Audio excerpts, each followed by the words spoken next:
No, it's not marijuana. I think you know what you were using. So what have you used? Let me put you under oath. Can you raise your right hand for me, please? Do you solemnly swear or affirm the testimony you give will be the truth and nothing but the truth, so help you God? Yes, ma'am. All right, you can lower your hand and you're going to have to speak up so the court reporter can hear. So what are you going to be dirty for? Marijuana. And what else? All right, before we continue, I'm going to want a UA.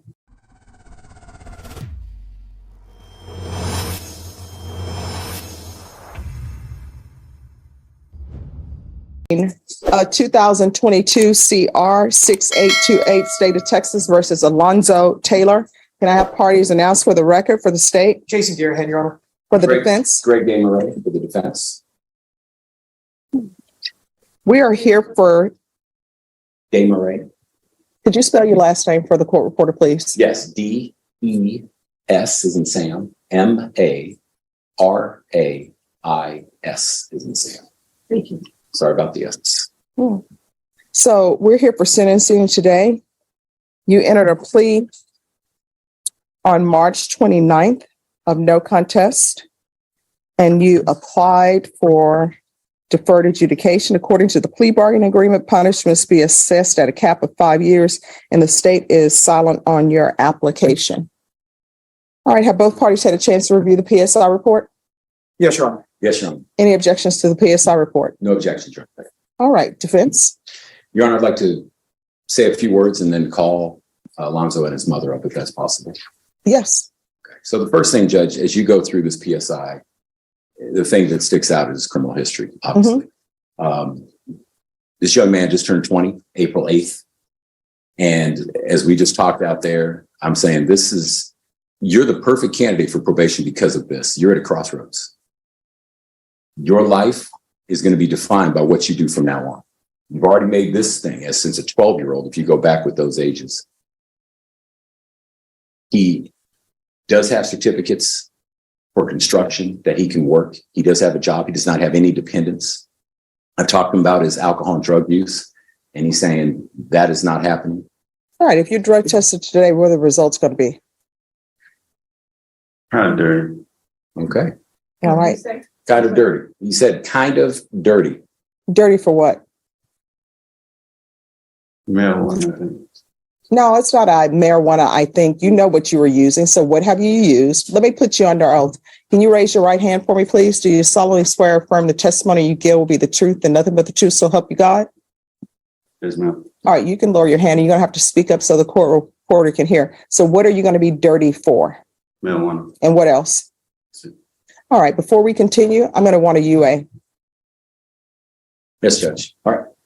Right. So why are you doing marijuana when you know you have sentencing and you know I could send you to prison for 5 years? Because I'm sure your attorney will tell you, and I'm sure the state will tell you, in this court, age is just a number.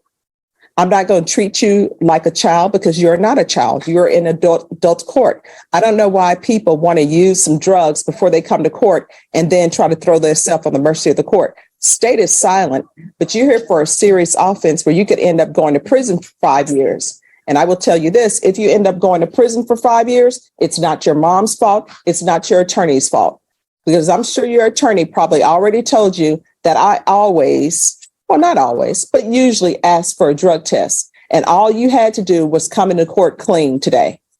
And if I were to send you to prison today, which I haven't made up my mind on that, it would be entirely your fault, because your criminal history is just insane for someone your age. Do you understand? Yes, ma'am. So what are you doing with your life?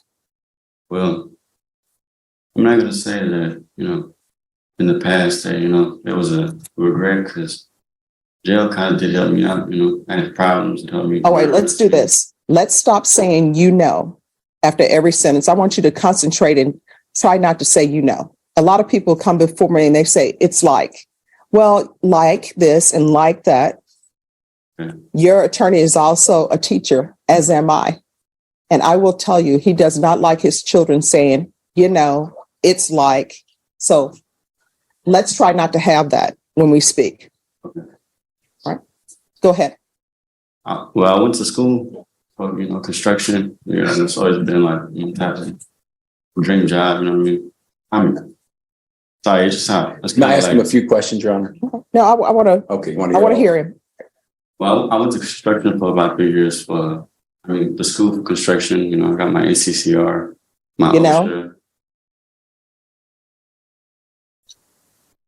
See, it's hard. And I'm doing this not to make fun of you, but you have to learn how to speak, not like you speak with your friends, because this is a professional setting. And when you go do job interviews, people are not going to want to hear, it's like, So concentrate on not saying those things. It's for the betterment of you. So concentrate, not saying that, and not saying, okay, and it's like. And I want you to stand up straight, and I want you to stop mumbling, and I want you to speak so I can hear you, because I'm trying to make a decision on whether or not to send you to prison. Yes, ma'am. So go for it. I went to school for 3 years for construction. Since then, I got my ACCR, OSHA, and my level in carpentry, cabinets and stuff like that. And you have an I haven't- opportunity for a job? Yeah, I have an opportunity to job. I have a neighbor that does construction. So Does your neighbor know that you're doing marijuana? yes, ma'am. You're telling me that your neighbor wants to hire you and your neighbor knows that you're doing marijuana. Tell the truth. No, ma'am. Here's the other thing. Do not be dishonest with me. I do not like when people are dishonest. You cannot do construction and use drugs. If you do, something's going to happen. Either there's going to be an accident at the job, and I have relatives who do construction work. I have relatives who drive. Anytime there's an accident, the first thing they want them to do, whether it's their fault or not, is take a drug test. And if there were an accident at a construction site, they would have you take a drug test. You would be positive for marijuana like you're positive today, and you would be fired. And they would be looking at a civil suit because someone is on their site using drugs. Do you understand? Come on up. Peter. Mr. Chair. And you had requested her, Judge, and Yes. you made sure she wanted to be here as well. Thank you. You might just remove your mask. All right, can you raise your right hand for me, please? Do you solemnly swear or affirm the testimony you give will be the truth and nothing but the truth, so help you God? Yes, I do. All right, if you can lower your mask and state your name for the record. My name is Tracy. All right, and are you his mother? Yes. What does he spend his day doing? Well, just normal, sleeping. He goes and helps me with Ubering. How does he help you with Ubering? He delivers the food. Does he have any friends over? Not really. Does he No. have a curfew? Well, he has a GPS on, so he doesn't get to leave. He's just gone from 2 to 10, and then he's at home. I don't really have any. He's different. It's calmer. Does he help you clean the home? He does. He cleans his room. That's the most important thing, is keeping his room clean. That's what I care about. Is every kid can clean their own room and wash their own dishes. That's great with me, because that is the most important thing. Is if he can make sure he cleans his room, because I know he doesn't make a lot of the mess that's in the kitchen. It's not him. But when he does, he's very good at cleaning. He's different. All right, who all is in the household? So it's me, it's Lonzo, my 3 other kids. My friend comes around once in a while, but he doesn't live there, but he does. So are the people in the home just his siblings? Just his siblings. His girlfriend comes, but she doesn't stay. She just And I'm comes. hoping she's not in a bedroom with the door closed with him. Yes. Oh, that needs to stop. I don't know how parents do it today, but what I can tell you, in my household, when I was growing up, Number one, there were no boys in bedrooms. Yeah. Number two, they were only in common areas. And number three, they had to call before they came. Very And when my grandmother would babysit me, my aunt had a boyfriend to come over. And you know what ended up happening? He overstayed his welcome. And you know what my grandmother told him? No one is going to come into my home and try to outsit me. And she put him out from the common area. Now, he hung around, and now he and my aunt have been married for like 30 years. So I guess he was like, I'm going to take what your grandmother is dishing out. But he should not be in a bedroom with a door closed with his girlfriend. You know why?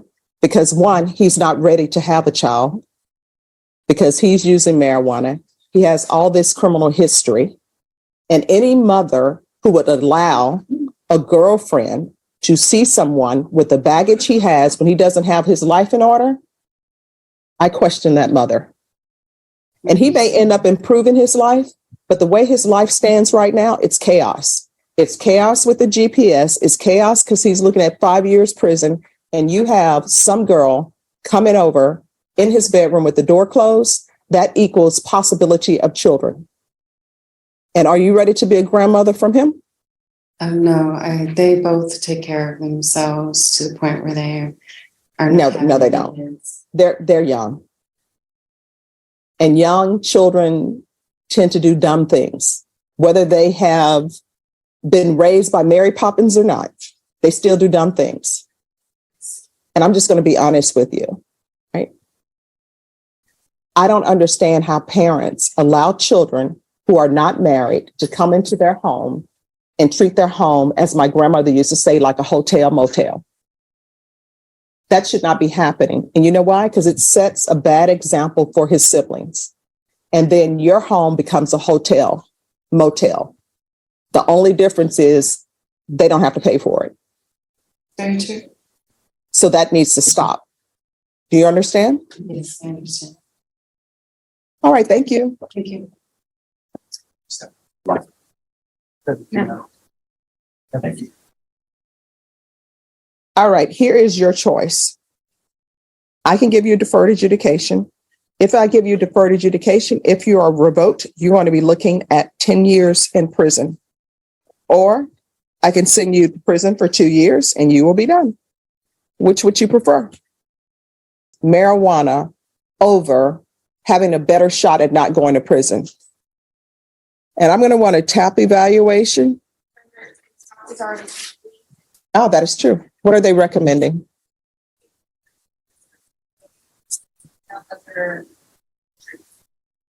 All right. What I'm going to do with you, I'm going to want 90 sober meetings in 90 days. And those are all over the city. You understand? Yes, ma'am. Are you able to stop using marijuana, or you need some type of intervention?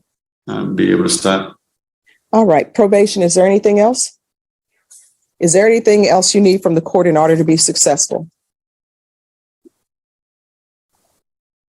Speak now or forever hold your peace.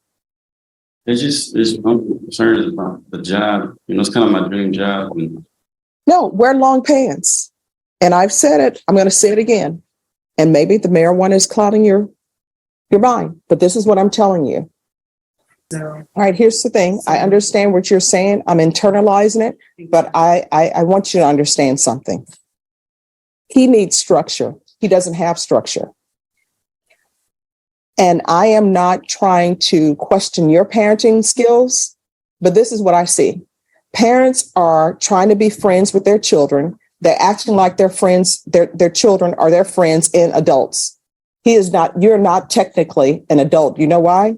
Because you can't take care of yourself. You're living at home with your mother. You're using her home as a hotel room, and she's letting you use it as a hotel room.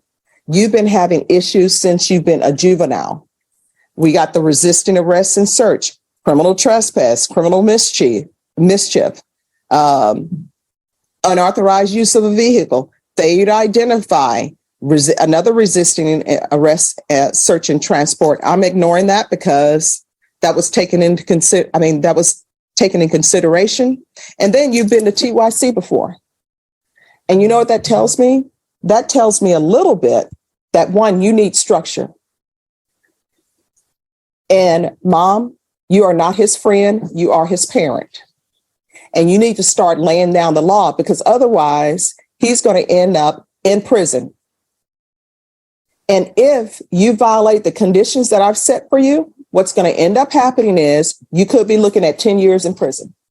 Here on out, everything that you do in your life, every decision that you're making, you need to ask yourself, is this something that could result in me going to prison for 10 years? If the answer is yes, don't do it. If the answer is maybe, don't do it. Because what I can tell you is, and Deputy Laura will tell you, Deputy Mejia and Miss Abrams will tell you, at some point in time, when people violate conditions in this court, they always end up getting caught. You may not get caught the first time you violate it, but ultimately you end up getting caught, because I'm serious about probation coming out doing field visits. And when they do, and something happens, you know what ends up happening? I receive a motion to revoke. And when I get that motion to revoke, if it's in proper order, I check the box and a warrant is issued. You are picked up by the police and you are taken into custody. And either your mom makes bond for you or she does not. If she doesn't make bond for you, you are brought over in orange after having been at the jail with other inmates, sharing toilets, sharing clothing. And then I hear your motion. And if it turns out that it is true and I find it's true, then you're looking at 10 years in the prison. Do you understand? Yes, ma'am. So your mom is allowing you to do things that she should not be allowing you to do. So you're going to have to check yourself. I don't know if that's something that young people still say, but that's what they said when I was growing up. You're going to have to put yourself in check, because your mom looks at you. Your mom loves you. Your mom looks at you as still as her little boy. You're an adult.